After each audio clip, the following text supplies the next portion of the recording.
What is going on, guys? Fluffy Gamer here, and today we are here with PC Building Simulator. Now, I'm pretty excited. I got the game on day one drop, and I've been playing it a great deal in order to get a very good idea of how the game properly runs and stuff like that. Let me see if I don't know why it says it's invalid for job. But so basically, what's been going on is that the overall perspective of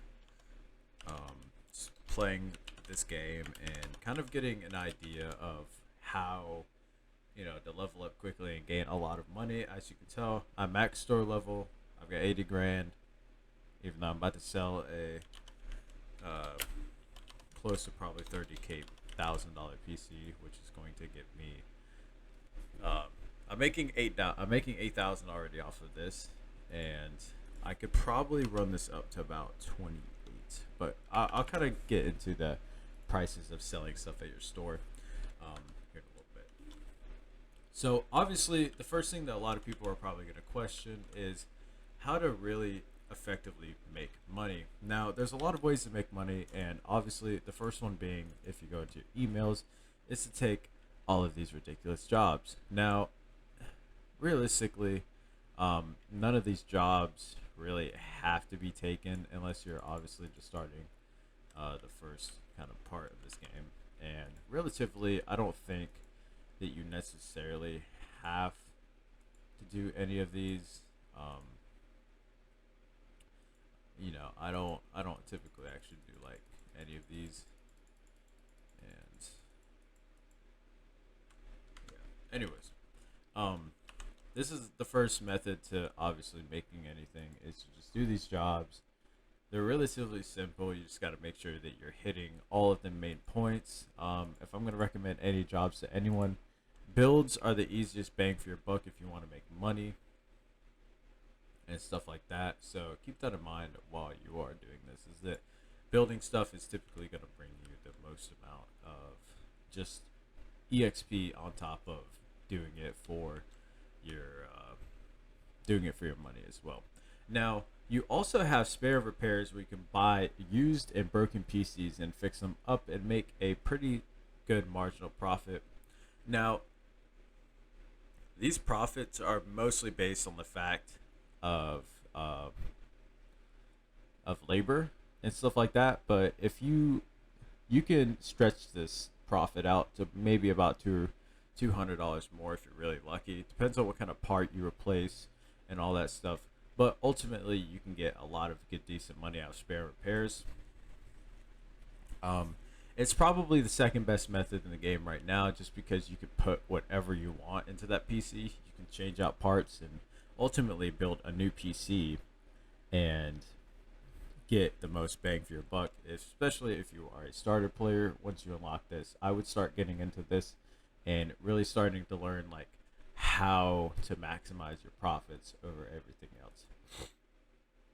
Now, I've done custom built PCs, and I've also done just a lot. As you can tell, like I've done a lot of spare and repairs, but at the same time, once we get kind of past the spare and repair, I started making my own builds. Like these two FES whiteouts are my own builds. I made a $2,000 profit, and then I took some broken ones and put them together, small profits. But once we start getting into like serious builds, like my Render Maxes that have the Intel i9 800K XE, lots of RAM, 128 gigs, all that good stuff. These almost made $4,000 profit. And if we get into my Gaming Ultra, this one made a 3,800. This one made a $43.82 profit. And I don't think that I actually like bumped it up necessarily on sales price. So yeah, and you got to figure that once you get this back, you pretty much get the money that you got back, and then you get the profit on top of that. So if you're wondering why stuff can alter a little bit, you get your PC named, that's another $50. You get your new cables, that's another $50. If you overclock it, that's another however amount. If you custom water loop it, that's another amount. If you custom LED it, 5-star bongo rating. All these things take into account a account in the total resale value, and then your 50% labor, which is your labor cost, is going to be half of what you spent on the PC in order to put it together. And ultimately your labor price is going to be about pretty much 90% of your profit, and then you can probably squeeze just a little bit more if you up the price by a certain amount.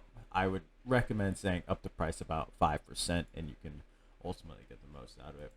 So we're going to go ahead and claim these. These aren't really worth too much other than my AMD RAM Render Max and my Gaming Max OC. These are really good builds. And ultimately I made a 56% profit on this one and a 78% profit on this one. As long as this number is over 50%, it means you made a pretty good profit. Low 50s are a little they can be kind of a hit or miss, but ultimately you're getting a lot of profit out of this stuff, and you need to just be able to effectively do that. So money is most of the time the biggest concern with people when it comes to this, and just being able to kind of run your own shop, run your own PC store. But eventually, when you get a lot of money in here, you don't really just want to kind of throw stuff out here. So this is a PC that I just built, customized. Let's go ahead and pick it up and bring it over here to the table so I can kind of give you an idea. So this has, you guys are probably wondering why my 3D Mark is so low, because this is a 3D Mark Extreme test.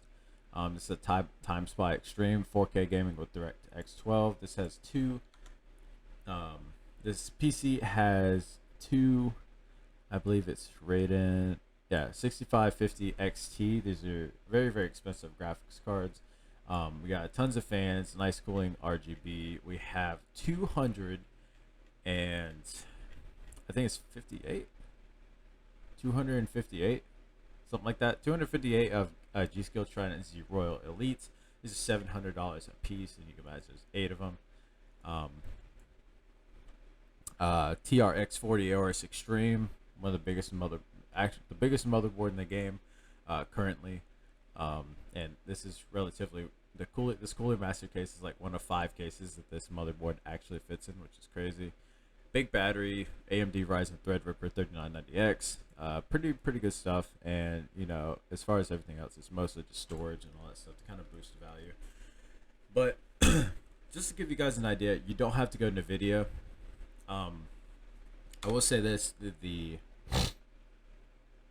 12900K is the i9 12900K is in the game. And I would be expecting to see updates within the next couple of months. I would say the first month or so of this game being released is obviously them fixing bugs and making kind of like renovations to the game and making sure everything is running properly. The game's only roughly been out for a week and a half, so it's not going to be super crazy. So we got a Time Spy score of 26,000. This is mostly being bottled by the AMD Ryzen Threadripper. These two graphics cards are still top of the line. Obviously the 3090 Ti Gaming OC is going to be better than these just by a little bit, but as far as AMD and Radeon goes, these are the best ones you can get on the market as far as the game goes, and pretty much the most bang for your buck. So as you can tell, the resale price, this would have been the resale price with our benchmark score, extreme benchmark score. If you use regular benchmark versus extreme is going to give you a little bit more headroom. But overall, that's kind of what you're looking at as far as actually making these decent components and all that good stuff. So sale price. Obviously, if you name your computer, the best way, just kind of go with something random. You don't have to go with anything crazy. And we'll name it. And if you name your PC, you get an extra $50. $50 if your PC is named. Custom case customization, new cables, overclocking, all this yada yada. If you do all this stuff, it's gonna give you an okay amount boosted to it, but relatively, you don't have to do anything, and you can squeeze out the sale price. So our sale price is this would be our actual sale price. Okay, this would be 100% chance of selling this PC. This would be our actual price. Now, chance of sale at 25,290. That's gonna give you that's literally 100%. And if you go you do not want to go any lower than obviously your base resale price.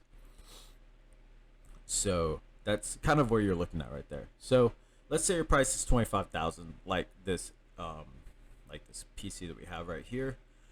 Typically, your chance of sale, you want to relatively keep it over 90%. So realistically, I can sell this for what I had it for, 28,000, and I would have it about 89.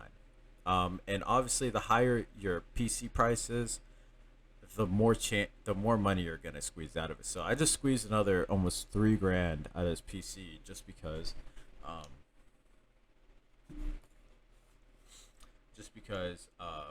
the PC is relatively expensive. So I have my desk computer. I can't really use this one as an example, even though it's actually cheaper than the one in there, and it's got way better specs. But this is the type of stuff that you just kind of want to look for. You can go into shop and just buy a few of one case, a few of one power supply, a few of one storage, some graphics cards, and all that stuff. Build all those PCs, and you can ultimately get a 50% profit. So let's go ahead and check my shop sales, just kind of give you an idea. So most of these are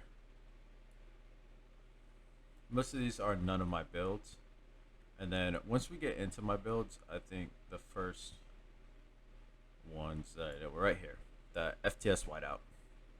Now the FTS whiteout, literally built it for $3,000. Two of the same PC. Why? I think I actually built 4 of them. Yeah, so I have 4 FTS whiteouts. This was my first kind of big project that I did for a lot of profit.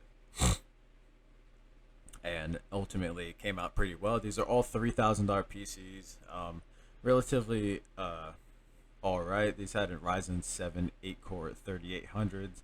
Nothing too crazy. GTX 1080 Ti Kingpin Gamings. This is something that I think I would have made these when I was about level in the 15s, probably a little bit less than that, but ultimately, this is where I packed a lot of, just kind of started really getting an idea of where my profit should really come from. And I did some occasional stuff here and there. I mostly spent a lot of my time leveling up after a while. But as you can see, if you just do your custom PC with a lot of stuff, you guys might not have $12,000 to throw at it, but if you throw $12,000 at it and take the risk, which isn't really a big risk at all, you can make $7,000 off of just one of these custom PCs. And that's ultimately where a lot of your profit should come from in PC Building Simulator 2, is just building expensive PCs and then coming out here to your storefront and then selling them. Obviously, you guys need to remember that you need to unlock your storefront and all that stuff. So be sure you're completing those email quests and stuff like that in order to get your levels and all that stuff. If you guys want a leveling guide, if you guys want a cool leveling guide, I will actually restart a new save and come in here and do a cool leveling guide and stuff like that. If you guys want any other tutorials, be sure to let me know down below in the comments. Be sure to like and subscribe. And yeah, I think that's relatively everything for the video that I wanted to cover. And if you guys want more PC Building Simulator content, say it down below in the comments. Subscribe, all that good stuff. I'll see you next one.